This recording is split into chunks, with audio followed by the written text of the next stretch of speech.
ధనస్సు రాశి. ధనస్సు రాశి వారికి ఈ వారం రోజుల కాలాన్ని పరిశీలన చేస్తే 3 గ్రహాల అనుకూలత చాలా బాగుంది అని చెప్పొచ్చు. తృతీయంలో చంద్ర రాహువులు ఉన్నారు. అలాగే సప్తమ స్థానంలో గురుగారు ఉన్నారు. ఈ 3 గ్రహాల యొక్క అనుకూలత కూడా చాలా చాలా బాగుంది అని చెప్పి తెలియజెప్పచ్చు. అన్నదమ్ముల సహాయ సహకారాలు బాగుంటాయి. మంచి సాహసోపేతమైన నిర్ణయాలు తీసుకుంటారు. దైవ బలం బాగుంది. బంధువుల ఆత్మీయత అనురాగాలు బాగుంటాయి. అలాగే బంధువుల యొక్క రాకపోకలు పెరుగుతాయి.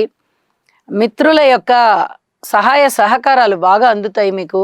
ఇక దైవ బలం బాగుండడం చేత వివాహాది శుభకార్యాలు కుదరడము, ఇంట జరగడము, మీరు ఎవరి ఇంటికైనా ఆ ఇంటి వారి వివాహాది శుభకార్యాల విషయంలో ఒక ప్రధాన పాత్ర తీసుకుని ఆ శుభకార్యాలు నిర్వహించడము, కీర్తి ప్రతిష్టలు పొందడము, ధనము మీకు రావడము, ధన ఆదాయం బాగుండడము, అలాగే భార్యాభర్తల మధ్య అన్యోన్యత పెరగడము, వ్యాపార భాగస్వాములు కూడా బాగుండడము, పబ్లిక్ రిలేషన్స్ కూడా చాలా చాలా బాగున్నాయి అనుకోవడము,